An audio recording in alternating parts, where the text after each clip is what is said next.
बिस्मिल्लाहिर्रहमानिर्रहीम इय्याका नअब्दु व इय्याका नस्तईन। अस्सलाम वालेकुम टू ऑल। हम अपनी आज की डिस्कशन के अंदर किडनी की सेकंड प्रॉब्लम के ऊपर डिस्कस करने लगे हैं, जिसका नाम रिनल फेल्योर है। रिनल फेल्योर एक ऐसी कंडीशन है जिसमें जो नाइट्रोजीनियस वेस्ट है, ये हमारे ब्लड के अंदर एक्यूमुलेट होना शुरू हो जाता है। क्यों? क्योंकि देखिए, हमारे ब्लड के अंदर जितना नाइट्रोजीनियस वेस्ट बनता है या जितना हमारी बॉडी के अंदर नाइट्रोजीनियस वेस्ट बनता है, इसको रिमूव करने की ज़िम्मेदारी, इसको बाहर निकालने की ज़िम्मेदारी किसकी होती है? किडनी की होती है। अब किडनी तो हो गई है फेल, तो ये जितना भी नाइट्रोजीनियस वेस्ट है, ये हमारे ब्लड के अंदर एक्यूमुलेट होना शुरू हो जाता है। और आपको पता है कि ये जब नाइट्रोजीनियस वेस्ट हमारे ब्लड के अंदर एक्यूमुलेट होना शुरू हो जाएगा, तो ये ब्लड के एनवायरनमेंट को चेंज कर देगा, ब्लड की पीएच को चेंज कर देगा, ब्लड की पूरी फिजियोलॉजी को चेंज कर देगा। नतीजे में जो पेशेंट है वो कुछ सिम्टम्स शो करता है, जिसमें जो पहली सिम्टम है वो है नोजिया, यानी कि डिजीनेस ऑफ द स्टमक। आपका रूह बिल्कुल खराब होने लग जाएगा, वोमिटिंग होने लग जाएगी, लॉस ऑफ एपिटाइट, भूख नहीं लगेगी। बाकी वीकनेस तो हर बीमारी के अंदर होती है। अच्छा, उसके अलावा ब्रेथलेसनेस होगी, यानी सांस लेने में प्रॉब्लम होगी। ऐसा क्यों होता है?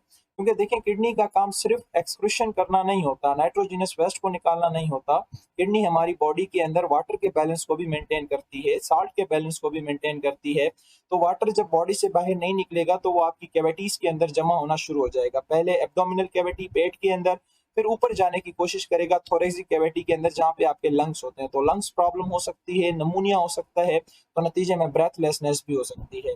अच्छा, अगर सीवियर केसेस की हम बात करें, तो पेशेंट जो है वो कोमा में भी चला जाता है और बाज़ औक़ात डेथ भी हो जाती है। अच्छा, अब इस रिनल फेल्योर के साथ जो एसोसिएटेड कॉम्प्लिकेशंस होती हैं, वो क्या होती हैं? या तो नमूनिया हो जाती है। क्यों? मैंने अभी बताया कि जो लंग्स के अंदर है वो पानी भरना शुरू हो जाता है। या तो स्टमक से ब्लीडिंग होना शुरू हो जाती है। क्यों? क्योंकि सारी जो पीएच है वो क्या हो गई है? डिस्टर्ब हो गई है। या तो ब्लड का जो प्रेशर है वो ज़्यादा हो जाता है। क्यों? क्योंकि मैंने आपको अभी बताया कि किडनी जो है वो साल्ट को, एक्सेसिव साल्ट को भी रिमूव करती है।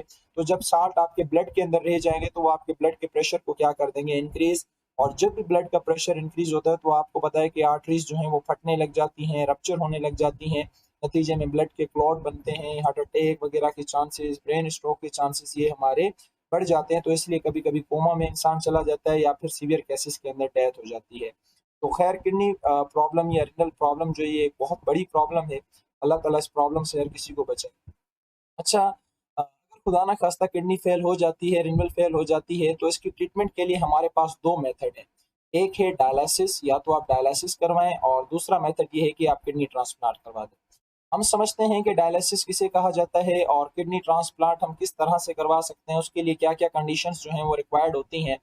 अच्छा देखें, डायलिसिस क्या है? ये एक किस्म की टेक्निक है, और इस टेक्निक के अंदर हम क्या करते हैं कि हमारे ब्लड के अंदर जो भी नाइट्रोजीनियस वेस्ट, जो भी एक्सेसिव फ्लूइड, जो भी एक्सेसिव साल्ट है, उसको हम अपनी बॉडी से बाहर निकालते हैं। और इस टेक्निक को हम किसका नाम देते हैं? डायलिसिस का नाम देते हैं। ये जो डायलिसिस होती है, ये 2 किस्मों की होती है। एक को हम हीमोडायलिसिस कहते हैं, और दूसरी को हम पेरिटोनियल डायलिसिस कहते हैं। पहले हम हीमोडायलिसिस को देख लेते हैं, देन हम डिस्कस करते हैं पेरिटोनियल डायलिसिस के ऊपर। अच्छा, ये जो थ्योरी लिखी हुई है, ये मैं आपको बाद में समझाता हूँ। पहले हम इस इमेज के ज़रिए इस पूरे के पूरे प्रोसेस को समझने की कोशिश करते हैं। अच्छा देखें, ये जो इमेज है, ये हीमोडायलिसिस की है। हीमोडायलिसिस को परफ़ॉर्म करने से पहले हम एक छोटी-सी 5-6 मिनट की सर्जरी करते हैं। उस सर्जरी के अंदर हम क्या करते हैं, ये जो हमारा हाथ है ना, ये जो हमारी, जहाँ पे हमारी ये होती है, क्या कहेंगे, रेडियस अल्ना, यहाँ पे हम क्या करते हैं, आर्टरी को और वीन को लोकेट करते हैं, और यहाँ पे एक पाइप लगाते हैं, ठीक है? उन आर्टरी और वीन को हम साथ मिला देते हैं, मिक्स नहीं करते, साथ मिला देते हैं। इस प्रोसेस को कहा जाता है फिस्टुलेशन, ठीक है? फिर हम क्या करते हैं, एक मशीन लाते हैं, आर्टिफिशियल मशीन लाते हैं, जो कि हमारे पास आर्टिफिशियल किडनी कहलाती है। अब इस मशीन के अंदर 2 पाइप होते हैं। एक पाइप आपको ये वाला नज़र आ रहा होगा, और दूसरा पाइप आपको ये वाला नज़र आ रहा होगा। अच्छा, इसमें जो एक जो पाइप है, वो हम आर्टरी के अंदर लगाते हैं, और जो दूसरा पाइप है वो हम किसके अंदर लगाते हैं? वेन के अंदर। जैसे हम इस मशीन को रन करते हैं, जैसे हम इस मशीन को स्टार्ट करते हैं, तो हमारी बॉडी से जो है वो ब्लड निकलना शुरू हो जाता है। तो देखें, यहाँ से इस पेशेंट का ये ब्लड निकलना शुरू हो गया है, और ये ब्लड निकलता जा रहा है। यहाँ पे ये प्रेशर डिटेक्टर सारे लगे हुए होते हैं, जो प्रेशर को क्या करते हैं? कंट्रोल करते हैं। अच्छा, इस मशीन के अंदर एक पार्ट आता है जिसको कहा जाता है डायलासर, ठीक है? अब ये जो डायलासर है ना, इसके अंदर एक प्रॉपर एडजस्टमेंट वाला फ्लूइड मौजूद होता है। उस प्रॉपर एडजस्टमेंट वाले फ्लूइड का काम क्या होता है कि यहाँ से जितना भी इम्प्योर ब्लड आ रहा है, जिसके अंदर नाइट्रोजीनियस वेस्ट है, एक्सेसिव साल्ट है या एक्सेसिव वाटर है, वो जो प्रॉपर एडजस्टमेंट वाला फ्लूइड है ना, वो उसको अपनी तरफ खींच लेता है और फिर उनको इस डायलिसर से निकाल के इन बैग के अंदर फेंक देता है। ये आपको 2 खाली बैग नज़र आ रहे होंगे, इन बैग के अंदर उनको फेंका जाता है। तो ये जो प्रॉपर एडजस्टमेंट वाला फ्लूइड यहाँ पे इस डायलिसर के अंदर मौजूद है, इसको कहा जाता है डायलासेट, ठीक है। ये डायलासेट एक प्रॉपर एडजस्टमेंट वाला फ्लूइड होता है जिसके अंदर ये एबिलिटी होती है कि वो जो ब्लड आ रहा है ना, वहां से जितना भी नाइट्रोजिनस वेस्ट होता है उसको अपनी तरफ खींच लेता है और इन बैग के अंदर उनको ड्रेन कर देता है। अच्छा, अब ये जो प्योर ब्लड होगा जिससे हमने नाइट्रोजिनस वेस्ट को निकाल दिया है, अब हम इसको देखें, इस डायलिसिस से दूसरा पाइप निकल रहा है, इस दूसरे पाइप में डाल देंगे। ये यहाँ पे प्रेशर वगैरह लगे हुए हैं जो कि प्रेशर को कंट्रोल करते हैं। फिर इस पाइप के जरिए होता हुआ ये सीधा दोबारा इस पेशेंट की बॉडी में चला जाएगा। इस तरह से इसके अंदर जितना भी नाइट्रोजिनस वेस्ट होगा वो क्या कर दिया जाएगा, निकाल दिया जाएगा। तो एक बड़ी आसान सी टेक्निक है। इसमें जस्ट आप पहले एक छोटी सी फिस्टुलेशन करते हैं, छोटा सा ऑपरेशन करते हैं, पाइप लगाते हैं, आर्टरी वेन को साथ कर देते हैं। फिर उसके बाद ये जो हमारे पास आर्टिफिशियल मशीन है, इसे हम आर्टिफिशियल किडनी भी कहते हैं, इसके 2 पाइप होते हैं, वो दोनों एक आर्टरी में लगता है, दूसरा वेन में लगता है। तो होता ये है कि आर्टरी से ब्लड निकाल के इस मशीन को सप्लाई किया जाता है, इस मशीन को स्टार्ट किया जाता है। ये ब्लड इस मशीन के एक पार्ट में जाता है जिसे हम डायलासर कहते हैं। इस डायलासर के अंदर एक प्रॉपर एडजस्टमेंट वाला फ्लूइड मौजूद है जिसे हम डायलासेट कहते हैं। वो डायलासेट क्या करता है, इस ब्लड के अंदर जो भी नाइट्रोजिनस वेस्ट आ रहा है वो सारा निकाल के इन बैग के अंदर ड्रेन कर देता है और जो प्योर ब्लड है उसको यहाँ से निकाल के फिर इस दूसरे पाइप के जरिए हमारी बॉडी में दोबारा भेज देता है। अब देखें, ये जो डायलिसिस हो रही है ये ब्लड के जरिए हो रही है ना, इसलिए इस डायलिसिस का नाम है हीमोडायलिसिस। हीम का लफ्ज ब्लड के लिए इस्तेमाल होता है और डायलिसिस हो रही है तो इसलिए हम इसे क्या कह रहे हैं, हीमोडायलिसिस कह रहे हैं। अब हम इसको पढ़ते हैं और इंशाल्लाह ये आपका कॉन्सेप्ट क्लियर हो जाएगा। देखिए, हीमोडायलिसिस जो है ये हमारे साथ किडनी मशीन के जरिए होती है या आर्टिफिशियल किडनी उसे कहा जाता है। इसके अंदर एक प्रॉपर एडजस्टमेंट वाला फ्लूइड पाया जाता है जिसे हम डायलासेट कहते हैं, डायलासर के अंदर होता है, आप लोगों ने देखा। इसमें क्या होता है, ड्यूरिंग हीमोडायलिसिस ब्लड को जो है वो बॉडी से रिपीटेडली क्या किया जाता है, ट्यूब के जरिए पास आउट किया जाता है, पंप किया जाता है। और जो वो ट्यूब है, वो जो डायलिसर है, डायलिस से उसके अंदर जो डायलासेट है बार बार वहां से उसको पास किया जाता है ताकि जो भी नाइट्रोजिनस वेस्ट है वो ये डायलासेट अपनी तरफ खींच ले। While passing from the dialysate machine, the nitrogenous waste and excessive salt are diffused into from the blood into the dialysate।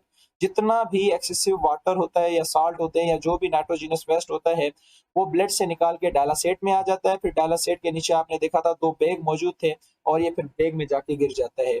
उसके बाद जो प्योर ब्लड था वो फिर दोबारा से बॉडी के अंदर ट्रांसफर किया जाता है, एक और पाइप जो कि डायलासेट से क्या होता है, ओरिजिनेट होता है।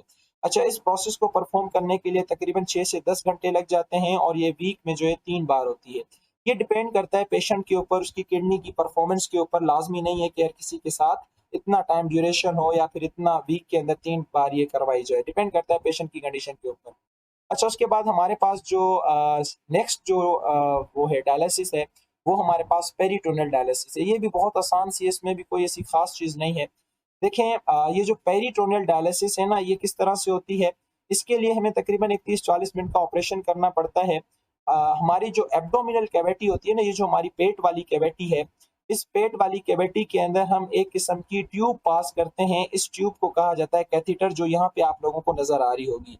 हम ऑपरेशन करके ये ट्यूब इसके पेट में डाल देते हैं, इसकी पेरिटोनियल कैविटी के अंदर डाल देते हैं और फिर बाहर यहाँ से सुचरिंग करके टांके लगा के इस पाइप को यहाँ पे काबू कर देते हैं। फिर क्या करते हैं, ये जो हमारे पास कैथीटर है ना, इसके साथ हम 2 बैग अटैच करते हैं। एक वो बैग जिसके अंदर डायलासेट मौजूद होता है, दूसरा हमारे पास एम्प्टी बैग होता है जिसे हम ड्रेनेज बैग कहते हैं। अब इस बैग के अंदर डायलासेट मौजूद है। अब हम क्या करेंगे, इसको इस कैथीटर के साथ अटैच करेंगे। जो भी इसके अंदर डायलासेट वाला जो फ्लूइड है वो सारा का सारा इसके एब्डोमिनल कैविटी में जाएगा। अच्छा, बच्चे कहते हैं सर एब्डोमिनल कैविटी में जाएगा लेकिन ये नाइट्रोजिनस वेस्ट को अपनी तरफ कैसे खींचेगा? देखिए, ये जो पेरिटोनियल कैविटी है ना, अब इसकी ये जो पेरिटोनल लेयर है ना, इसके यहाँ पे कुछ ब्लड की कैपिलरीज घूम रही होती है। जो मैं ब्लू पेन रेड पेन से बना रहा हूँ, मान लें कि ये हमारे पास क्या है, ब्लड की कैपिलरीज है जो कि इस पेरिटोनल कैविटी के सराउंडिंग में घूम रही है।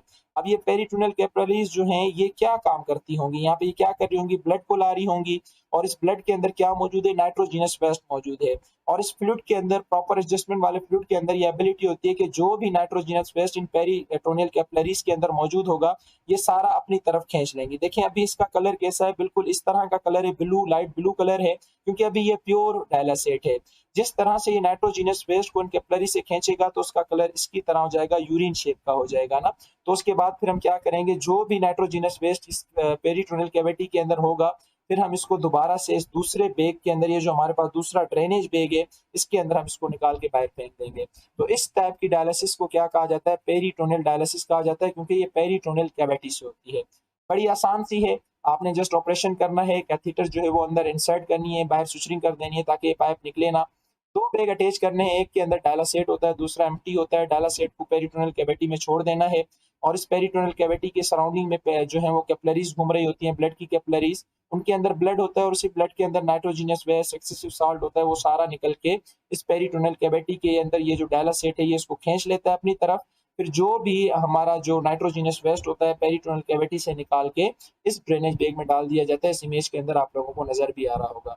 तो इस टाइप की जो डायलिसिस है ये पेरिटोनियल डायलिसिस कहलाती है। इसकी थ्योरी हम पढ़ लेते हैं। ये कहता है कि जो पेरिटोनियल डायलिसिस है इसके लिए हमें स्मॉल इंसिजन देनी पड़ती है एब्डोमिनल कैविटी में, और फिर हम एक ट्यूब इंसर्ट करते हैं जिसे हम कैथेटर कहते हैं। ये कहता है कि जब हम डायलिसिस परफॉर्म करते हैं तो ये कहता है कि एक जो प्रॉपर एडजस्टमेंट वाला फ्लूइड है जिसका नाम हमने डायलिसेट रखा है वो उस कैथेटर के साथ कनेक्ट किया जाता है और उस फ्लूइड को पेरिटोनियल कैविटी में पास किया जाता है। ये कहता है वो ब्लड वेसल्स जो कि पेरिटोनियल कैविटी को के ऊपर जो साइडों में जो लगी हुई होती हैं लाइनिंग के अंदर, जिन्हें हम पेरिटोनियल कैपिलरीज कहते हैं, उससे जो भी नाइट्रोजिनस वेस्ट, जो भी एक्सेसिव वाटर होता है वो वहां से निकल के पेरिटोनियल मेम्ब्रेन से होता हुआ सीधा कहाँ चला जाता है? पेरिटोनियल कैविटी के अंदर। अब ये जो नाइट्रोजिनस वेस्ट निकाला है हमने या जो भी एक्सेसिव वाटर निकाला है पेरिटोनियल कैविटी के अंदर, इसको हम ड्रेन करके कहाँ फेंक देंगे? कैथेटर से होता हुआ ये ड्रेनेज बैग के अंदर आके गिरेगा। अच्छा, अब देखा जाए तो वो जो हमारे पास हीमोडायलिसिस है वो थोड़ी सी पेनफुल भी होती है और ज्यादा टाइम कंज्यूमिंग भी होती है। ये थोड़ी सी सुटेबल होती है और थोड़ी सी लेस पेनफुल होती है एज कम्पेयर टू हीमोडायलिसिस, और इसमें थोड़ा सा टाइम भी क्या लगता है? कम लगता है, तकरीबन 1 घंटा हमें लगता है। तो मुझे उम्मीद है कि ये दोनों किस्मों की जो डायलिसिस हैं ये आप लोगों को अच्छी तरीके से समझ आ गई होंगी। अच्छा, इस डायलिसिस के अलावा हमारे पास जो नेक्स्ट ट्रीटमेंट है वो है किडनी ट्रांसप्लांट। देखें, कहना आसान है कि किडनी ट्रांसप्लांट करवा दें, लेकिन आप लोगों को पता है कि अगर हमारी बॉडी के अंदर एक छोटा सा बैक्टीरिया आ जाए तो हमारा जो इम्यून सिस्टम है उस बैक्टीरिया को नहीं छोड़ता। अब ये इतना बड़ा जो आप किडनी वाला ऑर्गन नया ला रहे हो किसी और का, तो आपका इम्यून सिस्टम उसको कभी भी नहीं छोड़ेगा। क्यों? क्योंकि इम्यून सिस्टम के लिए वो एज अ फॉरेन पार्टिकल है और फॉरेन पार्टिकल के खिलाफ इम्यून सिस्टम जो है वो क्विक रिस्पॉन्स दिखाता है। लेकिन आप कहोगे सर फिर हम किडनी दे तो देते हैं जो हमारे करीबी होते हैं। तो देखें, हम जो करीब जो हमारे बहुत ब्लड रिलेटिव्स होते हैं उनसे हम किडनी जब लेते हैं तो उनकी जो किडनी के ऊपर जो प्रोटीन लगी हुई होती है और वो जो पेशेंट है उनकी प्रोटीन किसी हद तक रिसेंबल करती हैं। सेम नहीं होती, किसी हद तक रिसेंबल होती है, उसके खिलाफ भी हमारा इम्यून सिस्टम काम करता है। लेकिन किडनी ट्रांसप्लांट करने करने के बाद हम उस पेशेंट को ऐसी दवाएं देते हैं जो कि उसके इम्यून सिस्टम को क्या रखती हैं? लो रखती हैं, ताकि वो उसके खिलाफ जो है काम ना करे। लेकिन इसका दूसरा साइड इफेक्ट ये है कि अगर आप इम्यून सिस्टम को डाउन करेंगे, लो करेंगे, तो आपके ऊपर हर बीमारी क्या कर सकती है? हमला कर सकती है। इसलिए हम ज्यादातर किडनी ट्रांसप्लांट की तरफ नहीं जाते, हम हीमोडायलिसिस की तरफ जाते हैं। और जिनकी किडनी कुछ फंक्शनल होती हैं यानी थोड़ा बहुत काम करना छोड़ जाती हैं, तो डायलिसिस से उनकी किडनी बाज औकात रिकवर भी हो जाती है। किडनी ट्रांसप्लांट एक सर्जिकल प्रोसेस है जिसमें आप हेल्दी किडनी जो है डोनर की वो है रिप्लेस कर देते हैं फेल्वर के साथ, और ये एक बेस्ट मेथड है किडनी को ट्रीट करने का जो किडनी फेल्वर के जो पेशेंट होते हैं। लेकिन प्रॉब्लम मैंने आपको बता दी है, जो प्रॉब्लम है इम्यून सिस्टम की, उसकी वजह से हम इसको थोड़ा सा कम प्रीफर करते हैं। तो मुझे उम्मीद है कि आपको एक्सप्रेशन का कंप्लीट टॉपिक अच्छे तरीके से समझ आ गया होगा। किडनी के बारे में आपको आपके पास अभी एक अच्छी खासी हाव नो हो गई है, नॉलेज आ गई है आप लोगों के लेवल के हिसाब से। आप इसको पढ़ें, समझें अच्छे तरीके से। तब तक के लिए अल्लाह हाफिज़, अपना बहुत सारा ख्याल रखें।